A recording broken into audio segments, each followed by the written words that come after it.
श्री वृंदावन श्री वृंदावन श्री वृंदावन श्री वृंदावन श्री वृंदावन श्री वृंदावन श्री वृंदावन श्री वृंदावन वृंदावन की शोभा देखत वृंदावन की शोभा देखत वृंदावन की शोभा देखत वृंदावन की शोभा देखत मेरे नैन सिरात वृंदावन श्री वृंदावन हे वृंदावन श्री वृंदावन कुंज निकुंज पूंज सुख बरसत कुंज निकुंज पूंज सुख बरसत कुंज निकुंज पूंज सुख बरसत निकुंज पूंज सुख बरसत हरकत सबके गात वृंदावन श्री वृंदावन वृंदावन श्री वृंदावन हे वृंदावन श्री वृंदावन वृंदावन श्री वृंदावन हे वृंदावन की शोभा देखत वृंदावन की शोभा देखत वृंदावन की शोभा देखत वृंदावन की शोभा देखत मेरे नैन सिरात वृंदावन श्री वृंदावन वृंदावन श्री वृंदावन वृंदावन श्री वृंदावन वृंदावन श्री वृंदावन राधा मोहन के निज मंदिर राधा मोहन के निज मंदिर राधा मोहन के निज मंदिर राधा मोहन के निज मंदिर महाप्रलय नहीं जा महाप्रलय नहीं जा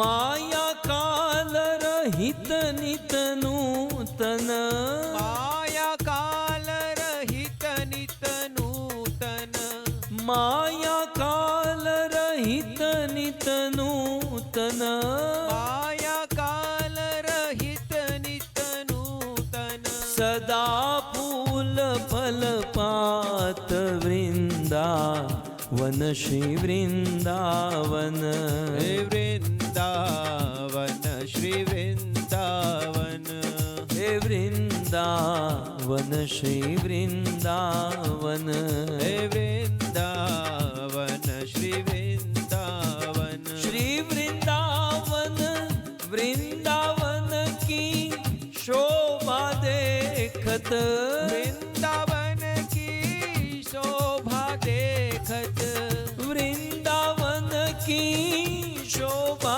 देखत वृंदावन की शोभा देखत मेरे नैन सिरात वृंदावन श्री वृंदावन वृंदावन श्री वृंदावन वृंदावन श्री वृंदावन वृंदावन श्री वृंदावन फन पर रवितर नहीं विराट महे फन पर रवितर नहीं विराट वे नहीं संध्या नहीं प्राण नहीं संध्या नहीं प्राण नहीं संध्या नहीं प्राण नहीं संध्या नहीं प्राण माया काल रहित नित नूतन माया काल रहित नित नूतन माया काल रहित नित नूतन माया काल रहित नित नूतन सदा फूल फल पात वृंदावन श्री वृंदावन वृंदावन श्री वृंदावन हे वृंदावन श्री वृंदावन हे वृंदावन श्री वृंदावन हे वृंदावन की शोभा देखत वृंदावन की शोभा देखत वृंदावन की शोभा देखत वृंदावन की शोभा देखत मेरे नैन सिरात वृंदावन श्री वृंदावन हे वृंदावन श्री वृंदावन हे वृंदावन श्री वृंदावन हे वृंदावन श्री वृंदावन निर्गुण सगुण ब्रह्म ते न्यारो निर्गुण सगुण ब्रह्म ते न्यारो निर्गुण सगुण ब्रह्म ते न्यारो निर्गुण सगुण ब्रह्म ते न्यारो विहरत सदा सुहास विरहत सदा सुहा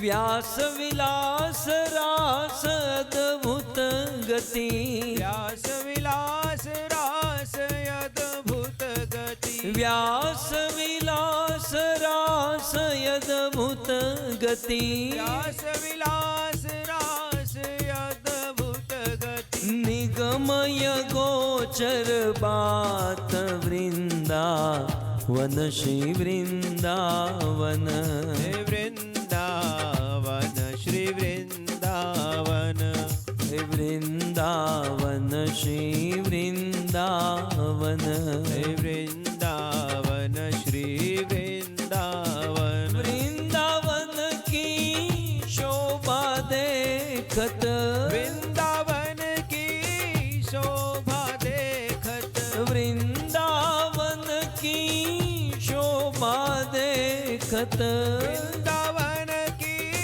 शोभा देखत मेरे नैन सिरात वृंदावन श्री वृंदावन हे वृंदावन श्री वृंदावन हे वृंदावन श्री वृंदावन हे वृंदावन श्री वृंदावन हे वृंदावन श्री वृंदावन हे वृंदावन श्री वृंदावन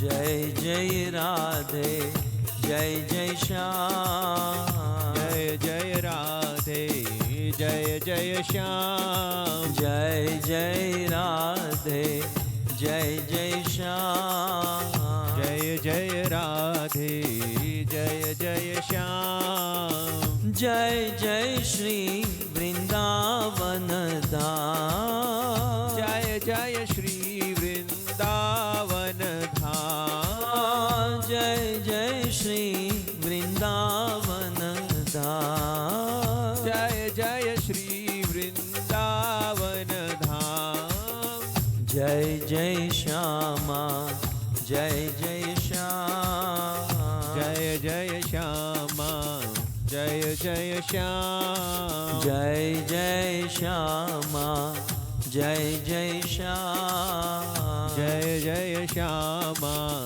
जय जय श्याम जय जय श्री वृंदावन धाम जय जय श्री वृंदावन धाम हरे कृष्णा कृष्णा कृष्णा कृष्णा हरे हरे हरे राम राम राम हरे हरे हरे कृष्णा कृष्णा कृष्णा हरे हरे हरे राम राम राम हरे हरे हरे कृष्णा कृष्णा कृष्णा हरे हरे हरे राम राम राम हरे हरे हरे मधुबनी कृष्णा लाइन से कृष्णा कृष्णा हरे हरे हरे राम राम राम हरे हरे हरे कृष्णा कृष्णा कृष्णा हरे हरे हरे राम राम हरे हरे हरे कृष्णा कृष्णा कृष्णा हरे हरे हरे राम राम हरे हरे बोलो हरे कृष्णा कृष्णा कृष्णा हरे हरे हरे राम राम हरे हरे हरे कृष्णा कृष्णा कृष्णा हरे हरे हरे राम राम हरे हरे जय जय प्रभुपाद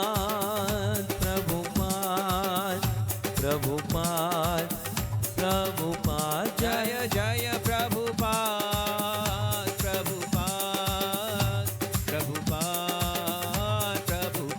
निताय गौर हरि बोल हरि बोल हरि बोल हरि बोल युगधर हरि नाम संकीर्तन की श्री वृंदावन धाम की श्री प्रभुपाद की जय गौर प्रेमानंदे जय जय श्री राधे जय जय श्री राधे जय जय श्री राधे श्याम। हरे कृष्णा बोलो।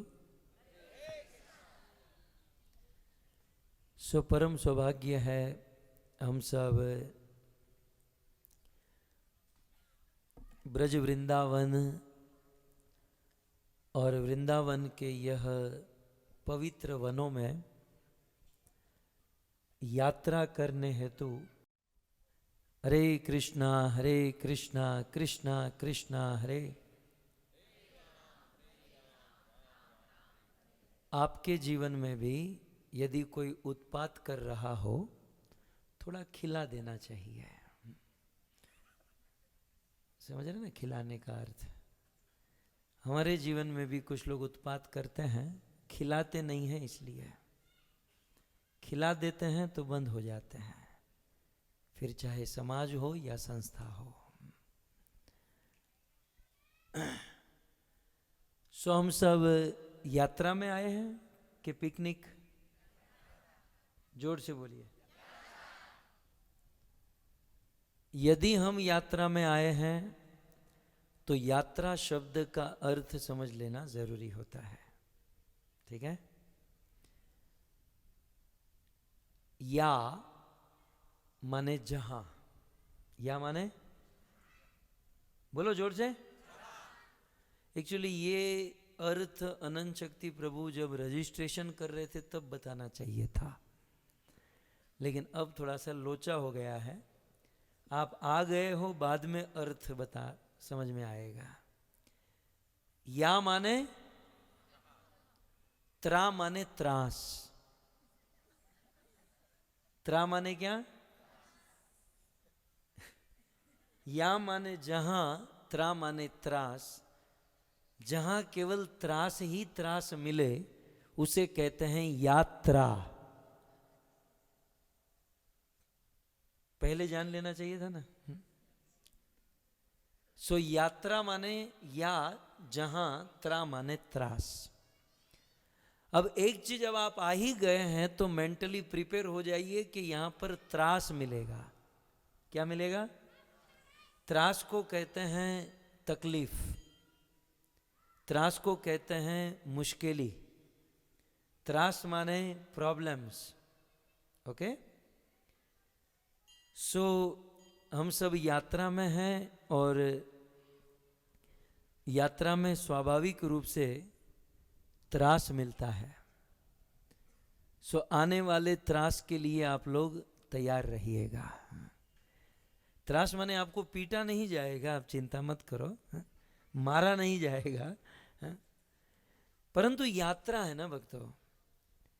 यात्रा, चाणक्य पंडित कहते हैं कष्टाधि कष्टम सततम प्रवासी। इस दुनिया में कष्ट तो बहुत प्रकार के हैं, लेकिन कष्टाधि कष्टम,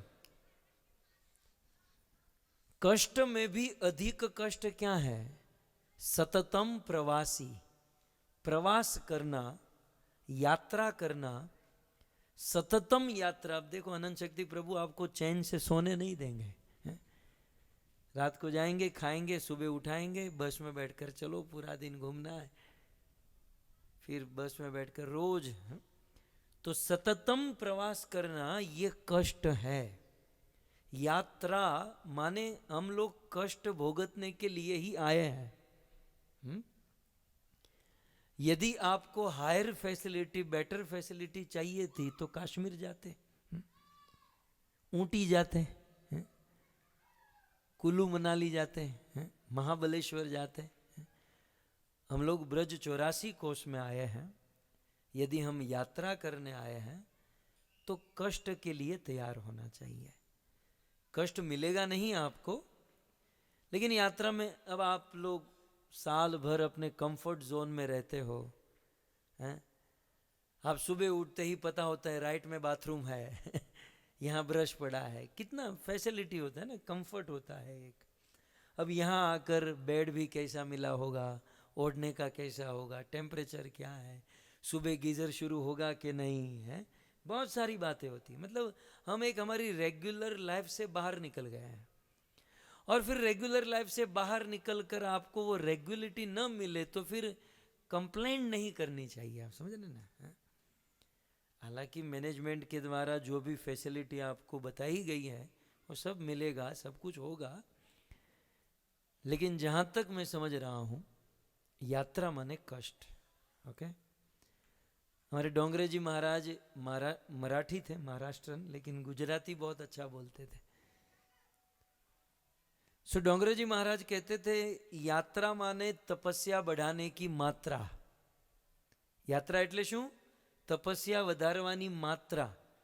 આપણે શું સમજીએ? यात्रा माने खमण पूरी ने पात्रा। खैर यहाँ तो ऐसा भी मिलेगा, खाना पीना सब कुछ। हमारे यहाँ इतना कष्ट नहीं होता। पहले के जमाने में यात्राएं होती थी तो घर वाले यही सोचते थे कि ये गए, अब वापस नहीं आएंगे। ऑलमोस्ट लोग वापस आते ही नहीं थे। आप तो जाओगे वापस। सो यात्रा, या माने जहां, त्रा माने त्रास होता है। इसलिए रोज सुबह उठकर कोई एक नई कंप्लेंट, तो भाई हम त्रास के लिए ही आए हैं। तो यहां त्रास भोगतने से क्या मिलेगा, मैं आपको टेक्निकली बता दूं यदि आप समझ पाओ। ये ब्रज है, ब्रज, और ब्रज का अर्थ होता है ब्रजम गच्छति। क्या होता है? ब्रजम गच्छति, जो गच्छति, जो चलता है उसे ब्रज कहते हैं। आजकल तो रेलवे स्टेशन पर, बड़े बड़े मॉल में या एयरपोर्ट पर तो होता ही है कि आप जब चल रहे हो और फिर बहुत लंबा एरिया होता है ना, तो एस्केलेटर होता है, उसके ऊपर खड़े रह जाओ तो वो आपको चलना नहीं पड़ता, फिर वो ही चला देता है। तो ये ब्रज का अर्थ है गच्छति। आप जहां रहते हो ना, कुछ लोग कुवैत से आए हैं, कुछ लोग कुवैत से हैं, कलकत्ता से हैं, ये हमारा लड़का जर्मनी से आया है। सो दूर दूर से आए, लेकिन आप जहां रहते हो वो स्थान चलता नहीं है, लेकिन ब्रज चलता है। इसका बेनिफिट क्या है कि आप जहां रहते हो वहां आपको भक्ति करनी पड़ेगी, साधन भक्ति सत्कर्म करने पड़ेंगे, वहां आपको खुद चलना पड़ेगा। लेकिन ब्रज में क्या है, आपको कुछ नहीं करना है, कि सोते रहोगे ना तो ब्रज चलेगा, आपके लिए ब्रज भक्ति करेगा। तो यहां आकर सोना भी भक्ति है। तो आप सोचेंगे सोते ही रहे हैं। यदि सोना ही भक्ति है, जैसे वो एस्केलेटर होता है, वहां पर खड़े रहो तो भी वो चलता है, लेकिन कुछ उतावले होते हैं जो उस पर भी चलते हैं, मतलब कितनी फास्ट स्पीड हो जाती है। तो यहां आकर सोते रहो फिर भी भक्ति है, लेकिन यहां आकर भक्ति करो तब तो सुपर फास्ट भक्ति है ना। सो ब्रजम गच्छति। अब ये तो हुआ बेनिफिट वाली बात, मतलब भक्ति को आगे बढ़ाने वाली बात है। अब आइए, हम लोग जब इस संसार में जन्म लिए तो कर्म की गठरी साथ में लेकर आए हैं ना, कि नहीं? हम हमारे कर्म लेकर आए हैं ना, नहीं तो सब लोग करोड़पति के घर पे ही जन्म लेते हैं। कोई छोटे घर में छोटे परिवार में क्यों जन्म होता, यदि हमारे पास ये कर्म का बंधन न होता तो हम सब लोग पूर्व जन्म के कुछ ना कुछ कर्म लेकर आए हैं और उन कर्मों को हमें भुगतना होता है। और जब तक वो बुरे कर्म हम कंप्लीट नहीं कर लेते तब तक हमारे जीवन में सुख नहीं आएगा। ओके, अब आप जहां रहते हो वहां तो वो चलता नहीं है ना, एस्केलेटर नहीं है ना, वो तो वहां पर आपको अपने कर्म को भोगतने के लिए वन बाय वन वहां पर आपको हजारों कर्म भोगतने पड़ेंगे। ठीक है, जैसे यहां पर एक माला करो तो 1000 माला करने का फल मिलता है। ओके, क्योंकि ब्रजम गच्छति, एस्केलेटर पर थोड़ा सा चलोगे तो कितना चल जाओगे आप, वैसे यहां थोड़ी सी भक्ति करोगे तो बहुत आगे निकल जाओगे। ठीक उसी प्रकार यहां पर आप थोड़ा सा दुख भोगतोगे तो बहुत सारा कर्म कट जाएगा। टेक्निकल समझ में आ रहा है? थोड़ा सा दुख भोगते, मतलब आपको वहां मान लो 1000 दुख भोगतना है, लेकिन यहां एक दुख भोगत लिया तो हजारों दुख खत्म हो जाएंगे। तब तो भगवान से प्रार्थना करनी चाहिए, प्रभु सारा दुख का कोटा यहां 7 दिन में कंप्लीट हो जाए, ताकि साल भर हम लोग चैन से जी सके, है ना। ये बेनिफिट है।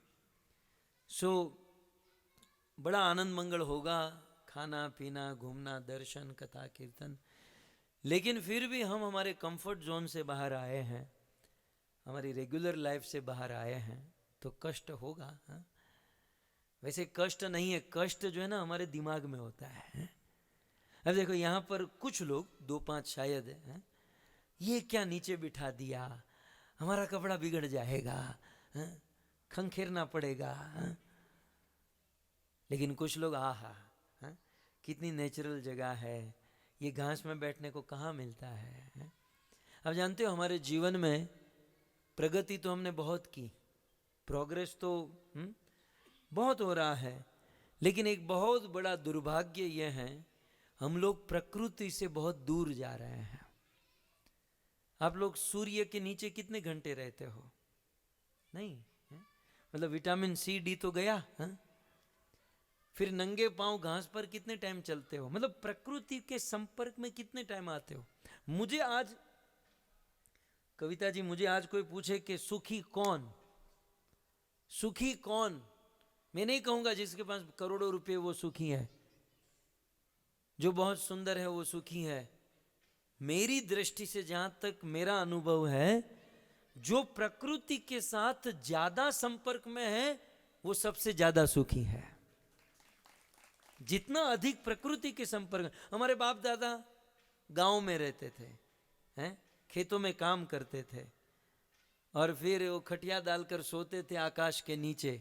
कितना प्रकृति का संपर्क था, मन में शांति, शरीर स्वस्थ। तो हम लोग शहरों में रहते रहते प्रकृति से दूर हो रहे हैं। तो एटलीस्ट 7 दिन ब्रज की प्रकृति का आनंद ले लीजिएगा। हाँ? हम बहु खंखेरवा न रहता। हाँ? ज्यादा नए कपड़े भी मत पहनना, पुराने पहने होंगे तो चिंता भी नहीं होगी। और ये ब्रज की रज तो जितनी शरीर पर लगे उतनी अच्छा है। ओके, तो समझ में आ गया? यात्रा, हाँ? या जहां पर त्रा माने त्रास होता है। ओके, तो हम लोग यहां पर क्यों आए हैं? त्रास भोगतने के लिए। और उस त्रास को भोगतते हुए जो भी अच्छी चीज मिल गई वो बेनिफिट समझिए, है ना। समय से भोजन मिल गया तो समझिए बेनिफिट है। बाकी मेंटली प्रिपेयर रहिए कि हमें कष्ट भोगतना है। इतनी सी अंडरस्टैंडिंग आ गई ना तो आनंद आनंद हो जाएगा। और ये बात समझ में नहीं आई तो भोजन में 56 भोग हैं, एक पापड़ नहीं है ना। रोटी बहुत अच्छी लेकिन पापड़ नहीं है, सब्जी बहुत अच्छी पापड़ नहीं है, उसी के लिए बंदा रोता रहेगा। सही बात, ठीक है। आज कौन सी तारीख है? 26। महीना कौन सा है? दिसंबर। सो आज 26 दिसंबर है। ये दिसंबर महीना गीता जयंती का महीना है ना। श्रीमद् भगवद गीता की। सो ये गीता जयंती का महीना है। कई लोग आपको भी कहते होंगे कि अरे गीता डिस्ट्रीब्यूशन का महीना चल रहा है और आप लोग वृंदावन जा रहे हो। कई लोग मुझे भी कह रहे होंगे कि ये लाल गोविंद को कुछ समझ में नहीं आता है, दिसंबर को उठाया सबको। गीता बेचो, गीता बांटो, गीता बांटो, गीता बेचो। गीता बेचने का सिद्धांत मैं नील वसंत प्रभु को समझा रहा था, लेकिन वो फिर कभी।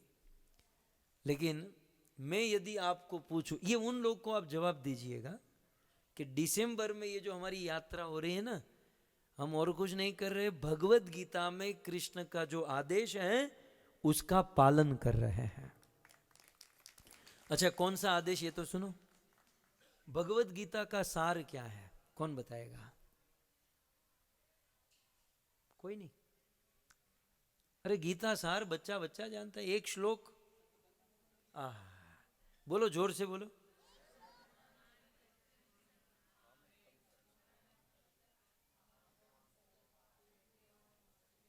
देखो सबको, ये जर्मनी वाले को भी आता है? जिसको कुछ नहीं आता फिर भी ये तो आता है? भगवत गीता का सार क्या है? सर्वधर्मान, ये सार है कि नहीं? पहले तो आप समझो। श्रीमद् भगवद गीता के 18वें अध्याय के 66वें नंबर का श्लोक, सर्वधर्मान परित्यज्य। नीलवसंत प्रभु, ओके। अब श्लोक को थोड़ा सा समझो। भगवद गीता में कृष्ण गीता का सार यही कह रहे हैं ना, सर्वधर्मान परित्यज्य। तो इसमें कृष्ण क्या कहना चाहते हैं? सर्व माने सभी, धर्मान, यहां पर धर्म का अर्थ है रिस्पॉन्सिबिलिटी, कर्तव्य। ओके, तो क्या अर्थ हुआ? सर्वधर्मान, सभी कर्तव्यों को परित्यज्य, तज्य माने त्यागना और परित्यज्य माने पूर्ण रूप से त्यागना। अब अर्थ क्या हुआ? सर्वधर्मान परित्यज्य का सभी प्रकार के कर्तव्यों को पूर्ण रूप से त्याग दो। ओके, और फिर क्या करो? माम एकम शरणम, मेरी अकेले की शरण ग्रहण करो। ठीक है, दिसंबर का महीना है, भगवत गीता कृष्ण ने सुनाई और गीता का सार है सभी प्रकार के कर्तव्यों को पूर्ण रूप से त्यागो और मेरी शरण ग्रहण करो। तब मानो अर्जुन कृष्ण को पूछे कि प्रभु आपकी शरण है कहां? है आपकी शरण एक दृष्टि से देखा जाए तो भगवान तो सर्वत्र है? हरि व्यापक सर्वत्र समाना, ये तो सर्वत्र व्यापक है। लेकिन स्पेसिफिक प्रभु आप तो सब जगह पर हैं, लेकिन हमें आपकी शरण कहां ग्रहण करनी है? कहां जाकर हम आपकी शरण ग्रहण करें? तो आगे क्या कहा? जोर से बोलो। सर्वधर्मान परित्यज्य माम एकम शरणम, फिर क्या आता है? व्रजा, व्रज में जाकर, कहां जाकर? माने वृंदावन में जाकर।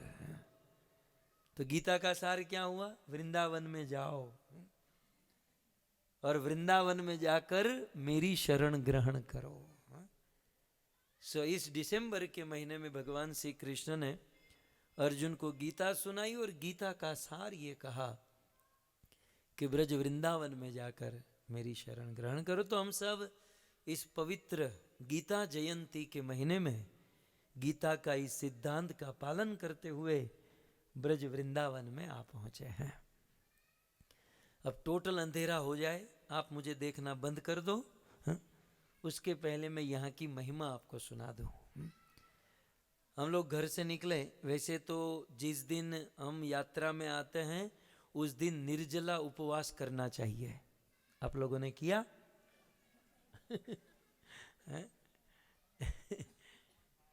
खमण खाया? आहा, पूछा पूछा था, लोचा। सो कोई बात नहीं, आप खा पी के यात्रा करो। लेकिन ऐसा वर्णन है कि पहले दिन उपवास हो तो अच्छा है। आइए, हम लोग आ गए, आप सबने चेक इन कर लिया, रूम मिल गया। कुछ लोग को थोड़ा तकलीफ होगी, ऐसा रूम हमने तो क्या सोचा था। हम तो 5 स्टार सोचा था, 7 स्टार, इसे बहुत होता है, मैंने देखा है। खैर जो भी है, जो भी मिला, यात्रा। सो और फिर प्रसाद पाए और फिर बस में बैठकर हम यहाँ पर आए। सबसे पहले कौन से स्थान पर गए? मानसरोवर। हम लोग मानसरोवर गए, वो जो गांव है ना जहाँ पर मानसरोवर है। सबसे पहले तो मैं धन्यवाद करूँगा, हमारे बीच में कलकत्ता से कविता गुप्ता और सुभाष गुप्ता जी आए हैं। बिल्कुल सरप्राइज विजिट है, मुझे पता ही नहीं था ये आने वाले हैं, नहीं तो मैं आपके लिए कुछ विशेष इंतज़ाम करता। सो इन्होंने बहुत पहले बहुत सुंदर कलकत्ता में श्रीमद् भागवत कथा का आयोजन किया था और हजारों लोग उसमें भाग लिए थे और कई सारे भक्ति में आगे बढ़े। सो कविता जी कहती हैं कि आइए और आइए, कलकत्ता में ज़रूर आएंगे। साथ ही साथ हमारे बीच में दाऊजी बलराम प्रभु के सुपुत्र, तो नाम શું છે भाई? हिरेन। हिरेन आए हैं और अहमदाबाद के भक्तों के साथ। और मनीषा पाटिल जी कहाँ पर है? हाथ ऊपर कर दीजिएगा केवल, तुम्हारू मोढ़ू देखाड़ो। हाँ, मनीषा पाटिल जी 12 लोग को लेकर आई है। स्वागतम, हरि बोल। अरविंद भाई पटेल 14 लोगों को लेकर आए हैं। हरि बोल। अमित नारायण प्रभु का पूरा परिवार हमारे बीच में है, हमारा सौभाग्य है। और रांची से आए हैं अरुण कुमार जी, रांची से हैं कि उसकी सरनेम रांची है। अरुण कुमार जी 12 लोगों के साथ हैं। देवीला रावल दहीसर से, जय, 12 भक्तों के साथ। और कालिंदी प्रिया माता भक्ति वेदांत हॉस्पिटल से, स्वागतम। और उज्ज्वला शिंदे जी 25 भक्तों के साथ आए हैं। सो आप सभी भक्तों का स्वागत है।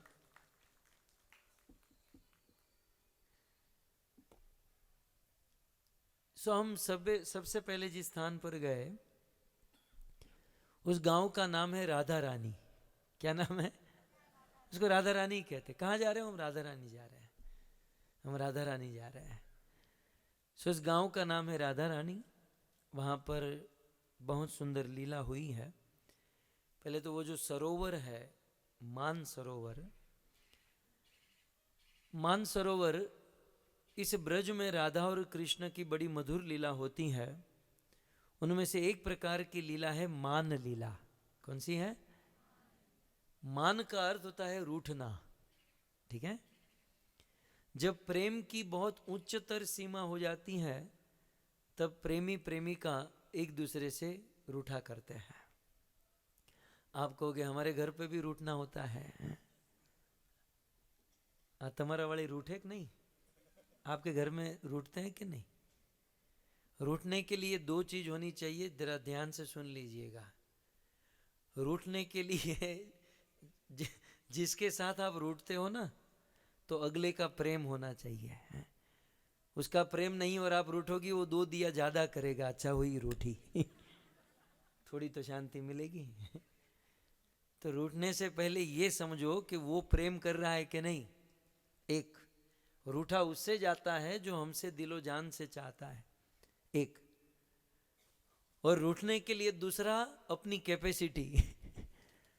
આપણામાં કઈ લેવાનું ન હોય અને આપણે રૂઠીને ટરડાઈને બેઠીએ, પેલાને સારું પડે નહીં તો મનાવે જ નહીં આપણને। तो अपनी योग्यता और अगले का प्रेम, ये जब दो होता है तब रूठना थोड़ा अच्छा लगता है। और फिर कोई प्रेमी मनाता है, उसमें कुछ आनंद होता है। आजकल जो रूठना होता है ना, को कांई लेवानुं न होय। સવારમાં મળ્યા હોય તો દિવસ બગડી જાય અને રૂઠીને બેઠા હોય, હું રિસાઈ છું। અને પેલો કદાચ મનાવતો હોય તો એ પ્રેમને કારણે ન મનાવતો, प्रेम के लिए नहीं मनाता है। वो सोचता है कि सूखी ब्रेड खाना उससे अच्छा है, मना लेता हूँ।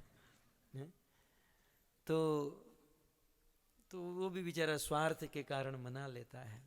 तो हमारे संसार में कुछ ऐसा प्रेम है नहीं। परंतु राधा और कृष्ण के बीच में शुद्ध विशुद्ध प्रेम होता था। श्रीमती राधा रानी रूठती थी, कृष्ण मनाते थे।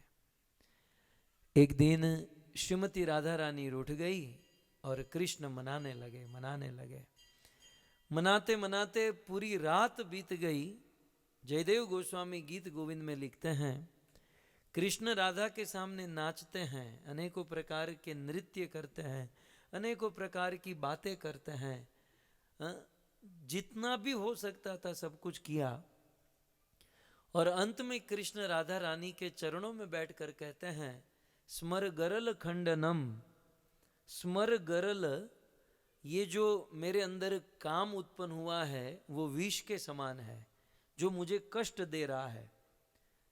तो हे राधे, आप अपना ये दिव्य चरण मेरे मस्तक पर रख दो और इस विष रूपी काम की ज्वाला को खत्म कर दो। स्मर गरल खंडनम मम शिरसी मंडनम। और हे राधा रानी, वैसे तो दुनिया मुझे श्याम सुंदर कहती है, दुनिया मुझे परम सुंदर कहती है, लेकिन आप अपने चरणों को मेरे माथे पर रखो और मुझ कृष्ण के मस्तक की शोभा बढ़ा दो। ऐसा कहकर कृष्ण राधा रानी के चरणों को लेकर अपने मस्तक पर रखते थे। सो इस प्रकार से कृष्ण राधा को मनाते। तो रात भर श्रीमती राधा रानी रोती रही। राधा की आंखों से आंसू निकला, आंसू निकलते गया और उस आंसू का पूरा सरोवर बन गया और उस सरोवर का नाम हुआ मान सरोवर। तो आज हमने जिस मान सरोवर का दर्शन किया, श्रीमती राधा रानी ने मान में आकर जो रोई और अश्रु की धारा निकली, इससे मान सरोवर का निर्माण हुआ। इस मान सरोवर की और दिव्यता और महिमा क्या है, पुराणों में वर्णन है। आसुरी नाम के मुनि थे, नित्य भगवत चिंतन करते थे। एक दिन वह चिंतन बंद हो गया, तो मचल गए, विह्वल हो गए। सो विचरण करते करते करते खोजने लगे कि आखिर क्या हुआ, कृष्ण कहाँ है। कृष्ण को खोजते खोजते गौलोक धाम में चले गए और गौलोक में भी प्रभु नहीं मिले। किसी ने कहा कि वो तो वृंदावन में है। सो आसुरी मुनि वृंदावन में आए, रास्ते में शिवजी मिले। कहाँ जा रहे हो? बोले व्रज वृंदावन जा रहा हूं। जब वृंदावन में शिवजी और आसुरी मुनि आए तो पता चला कि कृष्ण गोपियों के साथ रास कर रहे हैं। सीधे आसुरी मुनि और महादेव उस रास में प्रवेश करने गए। ललिता विशाखा ने रोक दिया, तुम नहीं जा सकते। आहा, बैकग्राउंड म्यूजिक दे रहा है। सो आए और मैं तो आपको दिखाई दे रहा हूं ना, नहीं तो आपकी मोबाइल की कुछ आगे वाले लाइट शुरू कर सकते हैं, कर ही दो ना, क्योंकि ये कैमरे में ठीक हो जाए। आगे की लाइन जो है ना वो थोड़ा सा मार दीजिएगा, तो मैं सबको दिखूंगा। आप तो मुझे दिखा ही नहीं, निराकार प्रवचन हो रहा है, मारे तो अंधाराમાં જ બાણ મારવાના છે, પણ હું મારું, ठीक है। प्रकाश हुआ, थोड़ा उजाला है, ठीक है। मैं क्या कह रहा था? हाँ, सो ललिता और विशाखा ने आसुरी मुनि और महादेव को रोका, तुम नहीं जा सकते। बोले क्यों? बोले रासलीला चल रही है। शांति। रासलीला चल रही है और इस लीला में कृष्ण एक ही पुरुष है, बाकी सब गोपियां हैं। रासलीला में प्रवेश करने के लिए गोपी बनना होगा। शिवजी और आसुरी मुनि ने कहा कि रुको रुको, हम लोई बाजार में जाकर गोपी ड्रेस पहन कर आते हैं। बोले ऐसा नहीं है, केवल गोपी ड्रेस पहनकर कोई गोपी नहीं बनता, गोपी भाव होना चाहिए, है? गोपी भाव। गो शब्देन इंद्रिया, पी शब्देन पीबती। रात दिन 24 घंटा अपनी इंद्रियों से कृष्ण को पीना, इसे गोपी कहता है। गोपियों जैसा समर्पण व त्याग व शरणागति होनी चाहिए। वो तो बहुत कठिन है, बड़े मुश्किल है, वो तो लाना बहुत। और यहाँ रासलीला समाप्त हो जाएगी। ललिता विशाखा कुछ हमको शॉर्टकट बता दो, है? अब ध्यान से सुनिएगा।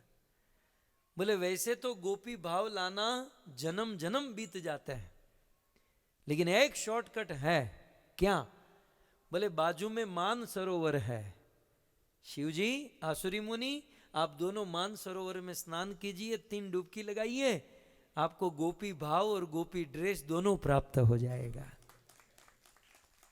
सो देवादिदेव महादेव और आसुरी मुनि दोनों मान सरोवर में 3 डुबकी लगाए, गोपी भाव प्रकट हुआ, गोपी ड्रेस प्रकट हुआ और उस कृष्ण की रास लीला में प्रविष्ट हो गए। सो यह मान सरोवर राधा रानी के मान रूपी अश्रु से बना है। और यह जल आज भी यदि कोई अपने सर पर छिड़कता है, अपनी आंखों पर लगाता है, तो गोपी भाव प्राप्त होता है। तो ऐसे मान सरोवर का दर्शन एवं आचमन हम लोगों ने किया। और बहुत सुंदर उस मान सरोवर के सामने आपने देखा होगा मंदिर है, और मंदिर में मूल रूप से 2 चीज आपने दर्शन की होगी, कृष्ण की बांसुरी और कृष्ण का मुकुट। 11.5 वर्ष तक भगवान श्री कृष्ण ब्रज में रहे और फिर ब्रज छोड़कर चले गए, तो अपनी मोरली और अपना मुकुट ब्रज में छोड़ दिए। कृष्ण ब्रज के बाहर बांसुरी नहीं लेकर गए, बांसुरी यहीं पर छोड़ कर गए। तो ऐसा मानना है वहाँ के लोगों का कि कृष्ण की बांसुरी और कृष्ण के मुकुट का यहाँ पर दर्शन आप कर सकते हैं। तो ये दर्शन वहाँ पर होता है। और आज भी कृष्ण की वह गोपियाँ लता पता के रूप में, वृक्षों के रूप में, पेड़ पौधे के रूप में उस मान सरोवर के तट पर आज भी विराजती हैं। तो मान सरोवर के तट पर जितने भी पेड़ पौधे हैं वह सब गोपियों का स्वरूप है।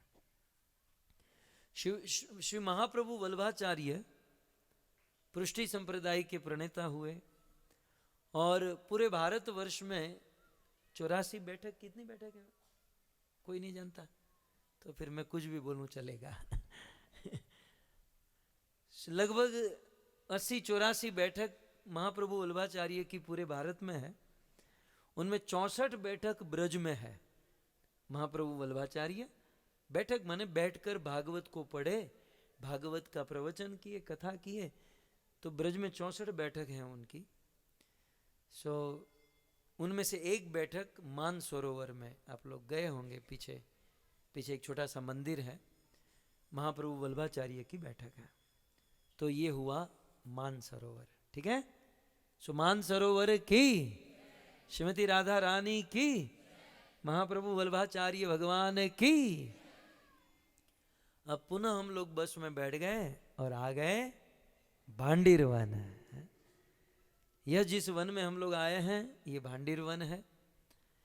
इस भांडीर वन में भगवान श्री कृष्ण अपने सखाओं के साथ गाय और बछड़े चराने को आते थे। छोटी छोटी गैया, छोटो सो मेरो, वो सब यहाँ होता था। हाँ? गाय और बछड़ों को चराते थे। उसके पहले की मैं कथा कहूं, ब्रह्म वैवर्त पुराण के अनुसार, तो एक दिन कृष्ण बहुत छोटे थे और कहते थे बाबा बाबा मुझे भी आपके साथ आना है। बाबा लाते नहीं थे। एक दिन बाबा कृष्ण को लेकर आए। जिस दिन नंद बाबा कृष्ण को लाए उसी दिन अचानक आंधी तूफान और वर्षा होने लगी। नंद बाबा परेशान, मैं क्या करूं, गैया भटक गई, कन्हैया साथ में है। और उसी समय श्रीमती राधा रानी आई। नंद बाबा ने कहा राधे तुम यहाँ पर? बोले हाँ बाबा घर जा रही हूँ। बोले तुम एक काम करोगी, कृष्ण को अपने साथ लेकर जाओगी? बोले हाँ बाबा, मैं ये गायों को खोज कर आता हूं, तुम कृष्ण को घर पर छोड़कर फिर चली जाना। नंद बाबा गैया को खोजने चले गए और यहां पर राधा रानी कृष्ण का हाथ पकड़ कर जा रही हैं और चलते चलते राधा और कृष्ण इस स्थान पर आए जहां पर हम लोग बैठे हैं।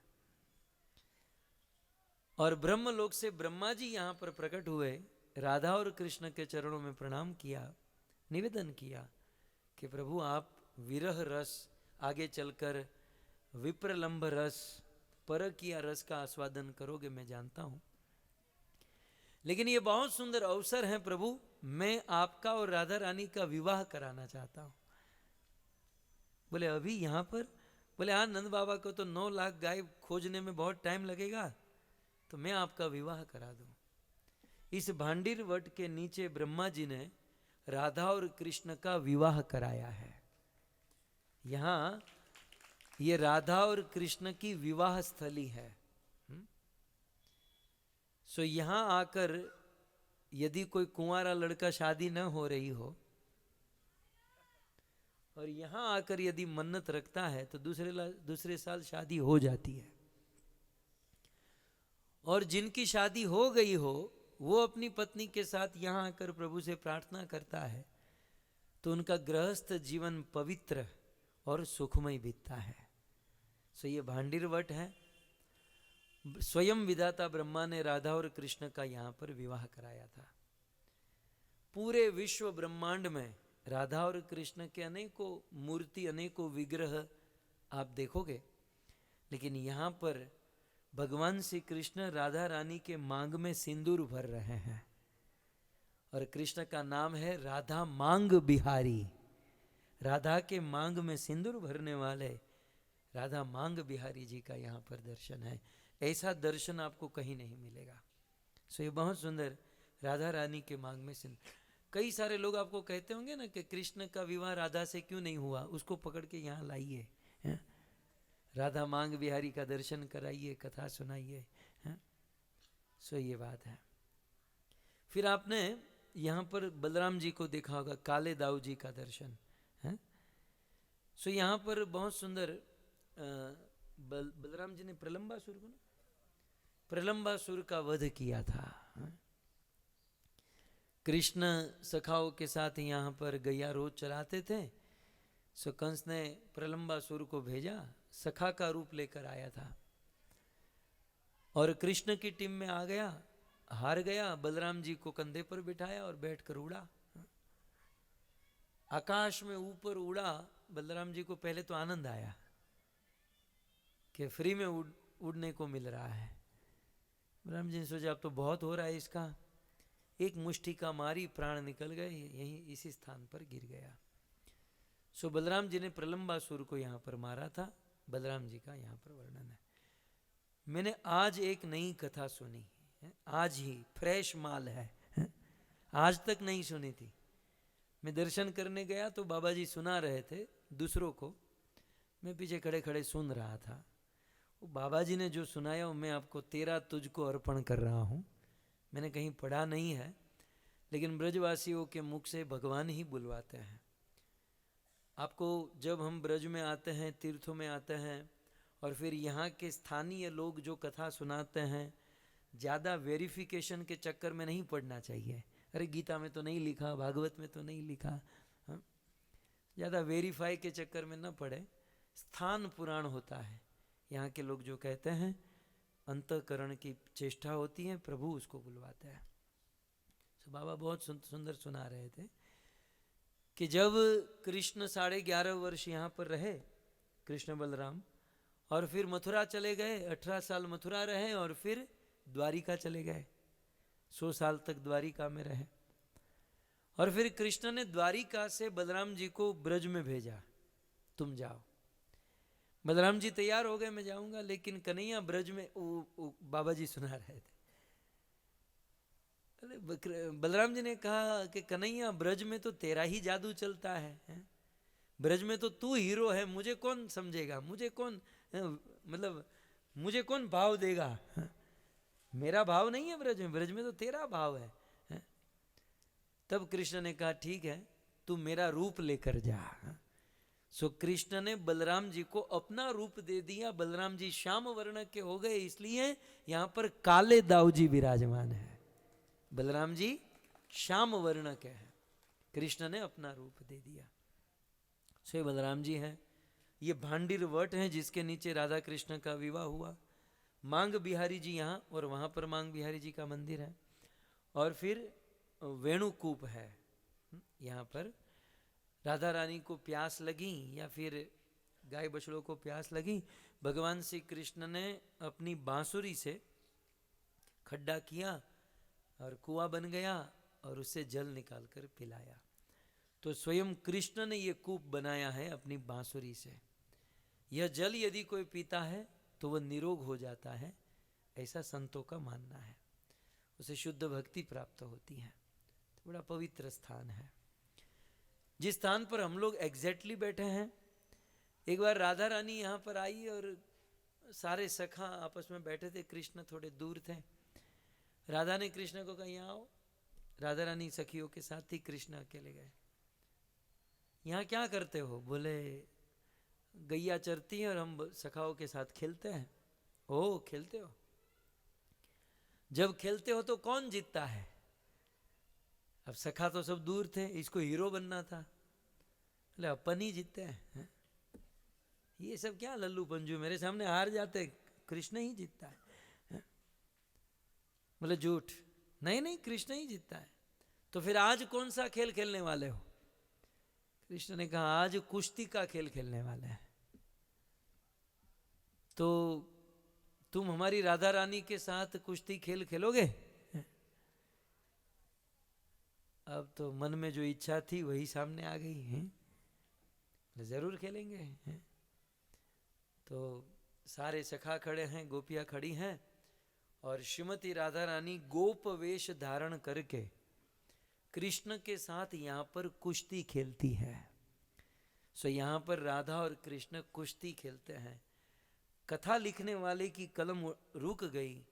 बोले कृष्ण और राधा जब कुश्ती का खेल खेलने लगे, इसका वर्णन तो राधा और कृष्ण ही कर सकते हैं, मेरी कोई योग्यता नहीं है। सो इस प्रकार की पवित्र लीला इस स्थान पर हुई है। सो श्री भांडिर वन की। अब आगे कहाँ जाना है? ओनली बेलवन, खाली पची घर है। और अब हम बस में बैठेंगे। इन दिनों अंधेरा जल्दी हो जाता है, तो अंधेरे से मत डरिएगा। हाँ। तो आपको 2 मिनट में कथा सुना दूं। अब जब आगे एक दर्शन हमारा बाकी है, वो है बेलवन, ठीक है, जहाँ लक्ष्मी जी का मंदिर है। जब पता चला कि कृष्ण का प्राकट्य ब्रज में हुआ है और कृष्ण सभी रसों से सबको आनंद दे रहे हैं, इवन रासलीला यहाँ कर रहे हैं, तो निरंतर भगवान विष्णु की सेवा करने वाली श्री लक्ष्मी जी वैकुंठ छोड़कर ब्रज में आ गई। इसका वर्णन गोपी गीत में भी मिलता है। जयति तेधिकम श्रयत इंदिरा। इंदिरा माने लक्ष्मी। जब से कृष्ण का जन्म हुआ, लक्ष्मी जी आई, यहाँ पर आई। तो लक्ष्मी जी जब आई यहाँ पर और कहा कि मुझे रासलीला में भाग लेना है, तो गोपियों ने कहा कि सीधे रासलीला में एंट्री नहीं मिलेगी, आपको रासलीला में प्रवेश करने के लिए गोपियों का अनुगत्य करना होगा, गोपियों के पद चिन्हों पर उनकी शरणागति लेनी होगी। अब लक्ष्मी जी ने कहा मैं तो धन की देवी, मैं क्यों किसी के अंडर में रहूं। वो तो लक्ष्मी है, यहां पर लक्ष्मी की थोड़ी बहुत कृपा हो जाए, कोई पैसे वाला हो जाता है, वो गुरु की भी नहीं सुनता है? साक्षात लक्ष्मी का तो अहंकार होगा ही। बोले मैं क्यों किसी के अंडर में रहूं, मैं क्यों किसी का अनुगत्य करूं, मैं तो सीधे कृष्ण को मिलूंगी अपने बल पर, अपने बलबूते पर, अपने दम पर। सो लक्ष्मी जी तपस्या करने लगी।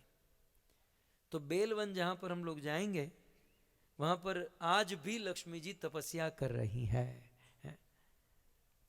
सो लक्ष्मी जी की कृपा, वहां पर लक्ष्मी जी खड़ी हैं, और लक्ष्मी जी की कृपा चाहिए कि नहीं? लक्ष्मी जी की कृपा हम सबको चाहिए। सो लक्ष्मी जी के पास हम जाए, प्रार्थना करें। हमारे इस संसार में लक्ष्मी जी को माँ कहते हैं, जो हम सब की बाय डिफॉल्ट माता है। सो माता लक्ष्मी से प्रार्थना करें हम पर कृपा रहे, ताकि हम भी भूखे न रहे, साधु भी भूखा न जाए। हरे कृष्णा। धन्यवाद, आप सभी आए। आज अंधेरा हो गया, यहीं पर समाप्त करते हैं। 2 मिनट बैठे रहिए, आगे जो होने वाला है और कल सुबह की जो सूचना है हम आपको प्रदान करेंगे। हरे कृष्णा।